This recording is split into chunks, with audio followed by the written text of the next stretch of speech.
बिस्मिल्लाहिर्रहमानिर्रहीम। अच्छा जी, question number 5। अब आपकी जो क्वेश्चन स्टार्ट हुए हैं वो डेप्रिशिएबल एसेट्स के लिए ग्रांट्स अगर आपको रिसीव हो तो उनको किस तरीके से अकाउंट फॉर करना है। क्वेश्चन पढ़ते हैं सर कि ABC limited was awarded a grant of ₹40,000 in the acquisition of a machine costing ₹200,000। The company opted for fair value model for the recording of the assets. अच्छा जी sir, partially funded asset है। Partially funded पे आपके पास दो option available होते हैं, या तो आप फेयर वैल्यू मॉडल पे कैरी करें या फिर नॉमिनल वैल्यू मेथड पे या नेट ऑफ मेथड पे कैरी करें, चॉइस आपकी है। लेकिन अब सवाल ने अगर स्पेसिफिकली बोल दिया कि फेयर वैल्यू मॉडल कैरी हो रहा है तो आपको वही यूज़ करना है। अच्छा जी, रिक्वायरमेंट में क्या बोलना है कि calculate the amount of grant income and depreciation expense for year 1 and 2 if the company is following depreciation policy of diminishing balance method at 20% rate. तो सर ईयर 1 and 2 के लिए अगर काम करना है तो सॉल्यूशन में ईयर 0 पे मैंने क्या किया होगा, ईयर 0 पे मुझे ग्रांट रिसीव हुआ होगा, सही, जिसके लिए मैंने एंट्री पास करी होगी cash debit and DJI credit. कितने से सर? 40,000 से, सही। साथ ही साथ मैंने जाके प्लांट खरीद लिया होगा ग्रांट यूज़ करते हुए,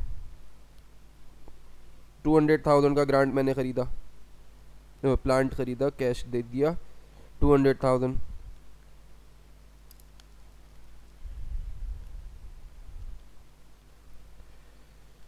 ठीक है जी। अब आता है ईयर 1, यानी मेरा ईयर एंड आता है। ईयर 1 पे आने के बाद मैंने डेप्रिसिएशन एक्सपेंस चार्ज किया होगा अपना। कैसे? Depreciation expense debit and accumulated depreciation credit.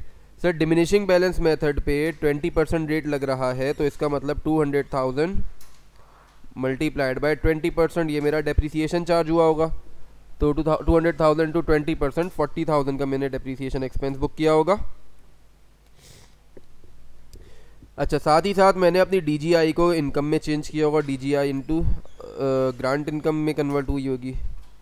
ये किस रेशो से कन्वर्ट हुआ होगा सर? जिस रेशो से मैं डेप्रिसिएशन चार्ज कर रहा हूँ डिमिनिशिंग बैलेंस मेथड पे, यानी एग्जैक्टली उसी रेशो पे मैं अपनी डीजीआई को भी ग्रांट इनकम में चेंज करूँगा। तो सर डीजीआई मेरी टोटल थी 40,000 की जो मुझे रिसीव हुई थी, इसको मल्टीप्लाई करूँ अगर मैं 20% से, तो मेरे पास फिगर क्या आती है? 8,000। सही है जी। फिर उसके बाद ईयर 2 आया। ठीक है जी। ईयर 2 में क्या हुआ होगा सर? फिर से मैंने डेप्रिसिएशन एक्सपेंस बुक किया होगा। अच्छा सर, क्योंकि डिमिनिशिंग बैलेंस मेथड है तो इस मरतबा डेप्रिसिएशन मैंने 200,000 माइनस 40,000 160,000 के ऊपर चार्ज किया होगा। Net book value carrying value के ऊपर 20% लगाया होगा। तो 160,000 इंटू 20% विल लीड टू 32,000। इससे मेरी डेप्रिसिएशन चार्ज हुई होगी 32,000। सही है जी। और डीजीआई किस हिसाब से कन्वर्ट करूंगा सर?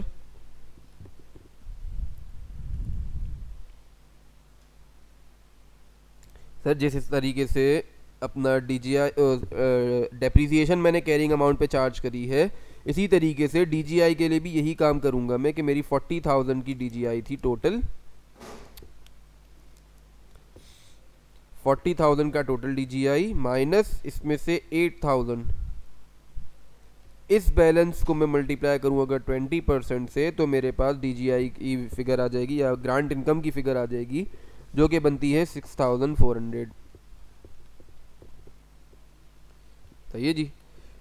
सर अगर गोइंग फॉरवर्ड और अकाउंटिंग हमें करनी होती क्या करते? इसी तरीके से हम आगे बढ़ते चले आते। जैसे जैसे हमारा डेप्रिसिएशन एक्सपेंस कम होता उसी तरीके से हमारा ग्रांट इनकम भी कम होती चली जाती, और टिल द पॉइंट ऐसा आता कि जब हमारे प्लांट की यूजफुल लाइफ ख़त्म हो जाती तो उसी पॉइंट पे आके हमारा ग्रांट इनकम, हमारा ग्रांट भी यानी डीजीआई भी ग्रांट इनकम में कन्वर्ट हो चुका होता।